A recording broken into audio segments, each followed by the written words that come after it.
اللهم لك الحمد أنت نور السماوات والأرض ومن فيهن، ولك الحمد أنت قيوم السماوات والأرض ومن فيهن، ولك الحمد أنت رب السماوات والأرض ومن فيهن، ولك الحمد أنت ملك السماوات والأرض ومن فيهن، ولك الحمد أنت الحق وقولك الحق ولقاؤك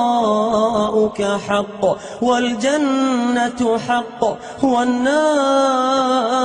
حق والساعة حق والنبيون حق ومحمد صلى الله عليه وسلم حق، وأنت الله الرؤوف الرحيم. اللهم لك أسلمنا وبك آمنا وعليك توكلنا